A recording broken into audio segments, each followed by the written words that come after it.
हम थोड़ा सा डिटेल रिव्यू करेंगे। That is first of all we have to learn about, next topic के बाद जो मैं आज पढ़ाने वाला हूँ वो है डायगोनल। बच्चों को मन में बहुत सारे सवाल रहते हैं कि what is diagonal, diagonal sir क्या होता है। Suppose we have to draw the quadrilateral first of all, this is an quadrilateral having A, B, C and D. When we attach the two opposite angles, this is called the diagonals. This is called the diagonals. In quadrilateral it is two diagonal, that is AC. In this case it is the diagonal AC and BD. Clear? जो भी होगा हर एक case में diagonal जो है opposite sides के चीज को बोला जाता है।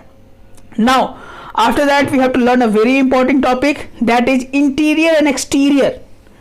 अब बच्चों के मन में ये सवाल है कि एक्सटीरियर पॉइंट्स क्या होते हैं, एक्सटीरियर और इंटीरियर पॉइंट्स क्या होते हैं। सपोज करो first of all we have to draw the diagram, it is an diagram, it is point P, point R, point K, point L। अब यहाँ पे ध्यान दीजिए, जो अंदर में है, what is the meaning of interior, जो पॉइंट्स अंदर में है वो इंटीरियर है। कोई पूछे बच्चों से कि इसमें कौन कौन से पॉइंट्स इंटीरियर है, तो बच्चे बोलेंगे P पॉइंट इंटीरियर है सर, R वाला पॉइंट इंटीरियर है। अब कोई पूछेगा what are the exterior points,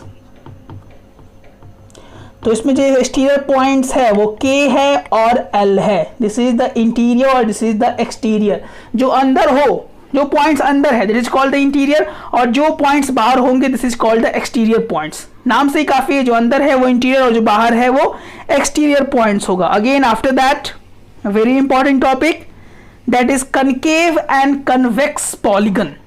concave,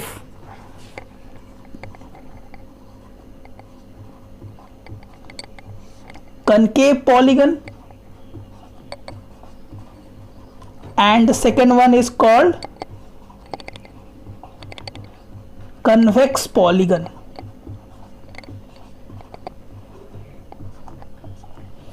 अब ध्यान से समझे पहले कि कनकेव और कन्वेक्स पॉलीगन होता है क्या। Now again the very important topic is concave and convex polygon. पहले बच्चे समझने की कोशिश करें कनकेव का मतलब क्या होता है और कन्वेक्स का मतलब क्या होता है। कनकेव, यहां पे जो कन में केव छुपा हुआ है, इसका हिंदी में हम लोग बोलते हैं गुफा। हिंदी में हम लोग केव को क्या बोलते हैं, गुफा। यानी इस तरह का डायग्राम जिसमें गुफानुमा डायग्राम दिखाई दे। For example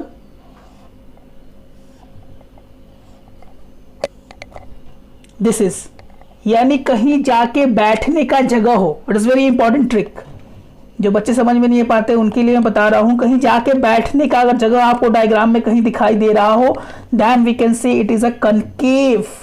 very important topic, concave polygon. कहीं जाके बैठने का जगह आपको दिखाई दे, रिपीट में करना चाहूंगा फिर इस बात को आप पूरा ध्यान दें। कहीं पे जाके बैठने का जगह मिले फिगर्स में, then we can say 100% this is called the concave polygons. Clear है। अब हम लोग को पढ़ना है कन्वेक्स के बारे में। इसके अपोजिट जो कन्वेक्स पॉलीगन होते हैं उनमें जाके बैठने की जगह नहीं होती है। फॉर एग्जाम्पल इसमें देख लीजिए आप, it is A, B, C and D। यहीं पे कहीं पे जाकर आप नहीं बैठ सकते हो, कहीं छुपने का यहाँ पे कोई जगह नहीं है। तो this type of polygon is called convex polygon. This is called convex polygon. मैं आशा करता हूँ कि बच्चों को अवश्य समझ में आ रहा होगा। The simplest method of explaining the quadrilaterals, इसे बच्चे को भी समझ में आ जाए। कनकेव जिसमें गुफा हो, बैठे जाने का छिपने का जगह हो। कन्वेक्स पॉलीगन और दोज पॉलीगन जहां पे बैठने और छिपने का कोई भी जगह नहीं हो। चलिए इसके बाद हम लोग का जो इंपॉर्टेंट टॉपिक है, नेक्स्ट पॉइंट पढ़ना है, वो है रेगुलर और इरेगुलर पॉलीगन। पहला जो हम लोग को इंपॉर्टेंट पॉइंट्स है that is called regular polygon, और उसके बाद इरेगुलर पॉलीगन। चलिए हम लोग पहले देख लेते हैं रेगुलर पॉलीगन। इस पर पहले ध्यान देते हैं हम लोग। इसका अर्थ क्या होता है, what the meaning of regular, that is called equal in the mathematics. यानी इसका हर एक साइड इक्वल हो। फॉर एग्जाम्पल अगर इस बात पे ध्यान दें आप, this come in the category of a regular polygon. ये जो पॉलीगन्स है जिसका हर एक साइड इक्वल है, जो हर एक साइड इक्वल है, this is called the regular polygon. Clear है? Having all sides equals come in the category of an regular polygon, जिसका हर एक साइड इक्वल हो। अब इसके अपोजिट जो इरेगुलर क्या होता है, इस पर ध्यान दे ले बच्चे, कैसे किसको इरेगुलर वो हम डिफाइन करेंगे। तो इरेगुलर पॉलीगन जिसमें इक्वल्स नहीं हो, रेगुलर में बस इरेगुलर पॉलीगन हम लोग को पढ़ना है, that is called irregular polygons. तो ऐसे पॉलीगन्स जिसके साइड्स इक्वल ना हो उसको हम लोग इरेगुलर पॉलीगन बोलेंगे। सो ए, बी, सी एंड डी ये ना इसके इक्वल है, ये साइड्स ना इस साइड्स के इक्वल है, so this is called the irregular polygon.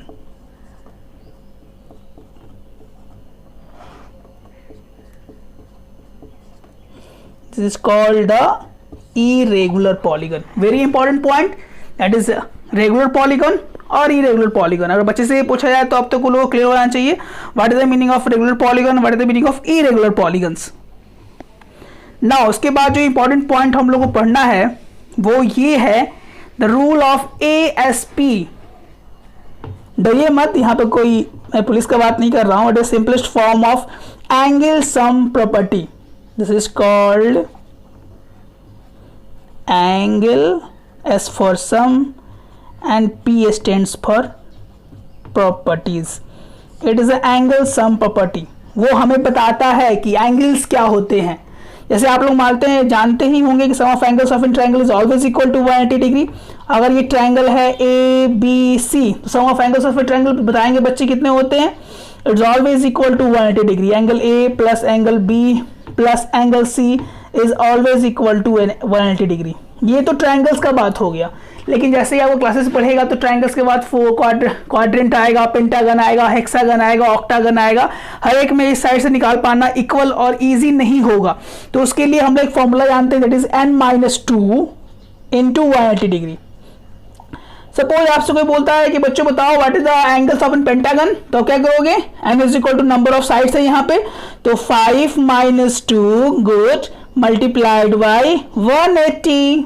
Now that is equal to 3 multiplied by 180 and 8 3 is 54, यानी 540 degree is the angle of an pentagon. This is called the rule of ASP, that is angle sum property. नाम सुनकर मत घबराइएगा आप लोग, that is ASP is related to the term of the police or the that, but not it is related to the mathematics also, that is angle sum properties. Angle sum property बताता है क्या है कि angle कितने होते हैं। Some of the angles of an quadrilateral, pentagon or polygon is determined by a formula that is equal to n-2 into 180 degree, where n stands for the number of sides. मैं आशा करता हूं कि बच्चों को आज ये चैप्टर जरूर clear हो गया है, क्वाड्रिलेटरल्स। नेक्स्ट क्लास में हम लोग एक्सरसाइज क्वेश्चन करने की कोशिश करेंगे। ये प्लीज आप इस वीडियो को लाइक करें, शेयर करें, ज़्यादा सब्सक्राइब करें एंड कमेंट करना ना भूलें, क्योंकि कमेंट से मुझे क्लियर होता है कि बच्चों को क्लियर हो रहा है या नहीं हो रहा है। And thanks for watching this video and love you all candidates and viewers. Have a nice day, bye bye.